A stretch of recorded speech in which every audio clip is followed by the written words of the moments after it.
Now, I know speaking is a very difficult skill to improve. That's why in this video, I'm going to give you guys 5 tips to improve your English speaking skills. And these are tips that if you use at least one of them every day, your speaking will get better. It's pretty much guaranteed. Now, before I give you these 5 tips, I want to talk a little bit about speaking first. So many people think speaking is simple because when you speak your native language, when you speak Vietnamese, for example, you just speak. You don't have to think about how to say the words.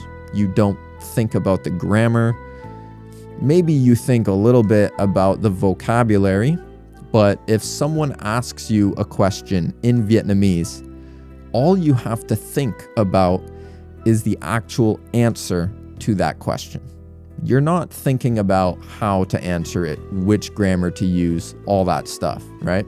And that is because those skills have become automatic for you over years of listening to and using Vietnamese. Now, when you try to speak English, those things are not automatic. So when you speak English, your brain has to think about first the grammar structure of the sentence, the vocabulary you're going to use, the pronunciation of each word, and you're wondering, am I saying this right? Can the other person understand? So you're thinking about all of that on top of the actual answer to the question. So that is a lot for your brain to do at one time. And that's why the process of speaking actually is not simple. But we can make it a lot easier if we can make pronunciation automatic. We don't have to think about it. We can make the grammar automatic, and the same with words. In order to speak fluently, all of those things must be automatic. So the only thing you will have to think about is your answer to the question or what you will actually say. So that's why these tips are going to make those things more automatic in your brain, so it will just come to you like in Vietnamese. And this brings us to tip number 1, which is shadowing. So what is shadowing? Shadowing is when you copy somebody, basically. You are their shadow. So here, I'm not sure if you can see a shadow, but every time I move my arm, the shadow moves. It does exactly what I am doing, right? Shadowing someone is the same thing. So the goal of shadowing is to mimic or copy somebody as closely as possible. You want to mimic the way they say the word. You want to mimic their pronunciation, their intonation. You want to basically sound like them as much as you can. So that is what shadowing is. You listen and you copy. So this is a higher level activity. It's not meant for total beginners. At least you want to be an upper beginner where you can already speak some English and you know the sounds. And what shadowing will help you with is it will help you make your pronunciation automatic because it improves the muscle memory of your tongue and of your mouth. So when you are shadowing, you don't have to think about what sentences you're making. All you have to think about is making the sounds as accurately as possible. So I recommend you try shadowing podcasts like this one, regular YouTube videos, even audiobooks. It also depends what level your English is. For example, if you try to shadow like a vlog where they just speak naturally, that can be really hard because they speak really fast. But if you can do it, then great.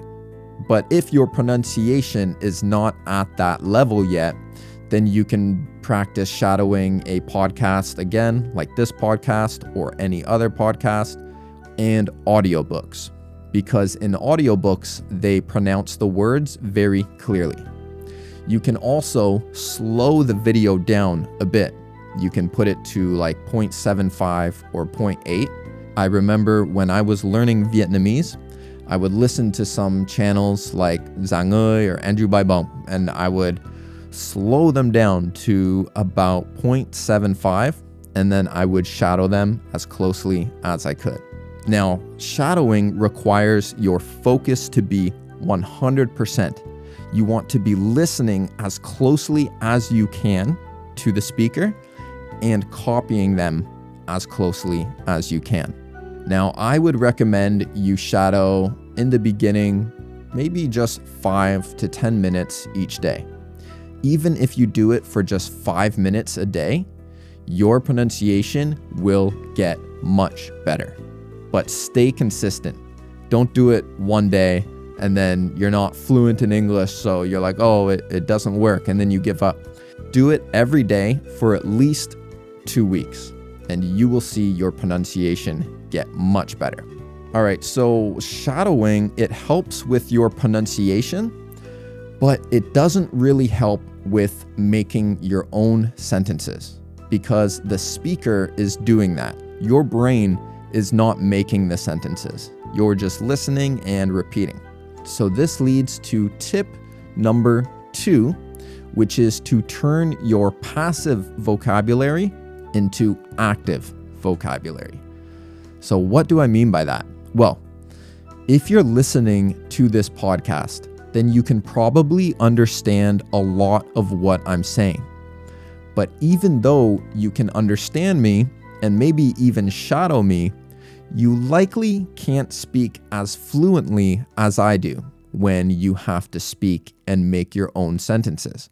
And this can be really frustrating because if you can understand me, then why is it so hard to speak English like me? Well, the reason is because a lot of the English words that you know are still in your passive vocabulary. Your passive vocabulary is the words and grammar structures that you can understand but can't use. Because in your brain, when you try to speak, the connections for speaking those words aren't strong enough yet. You can understand them. When you hear them, you know what they mean, but you can't say them in daily conversation. That is your passive vocabulary. On the other hand, the words you understand and the words you can use when you speak English are in your active vocabulary. So to be able to use those words that you know and understand, you need to turn them into active vocabulary. But how do you do that? It's simple, but not so easy. You just have to start using your passive vocabulary. And every time you use those words, the easier they become to use again in the future. So you might be thinking, okay, but how can I use my passive vocabulary when I have no one to talk to? Well, if you're learning by yourself, you can think of a word in your passive vocabulary and try to write a few sentences using that word. For example, if you understand the phrase even though, but you can't use it when you speak English, then take your time and try to make a few sentences with that phrase.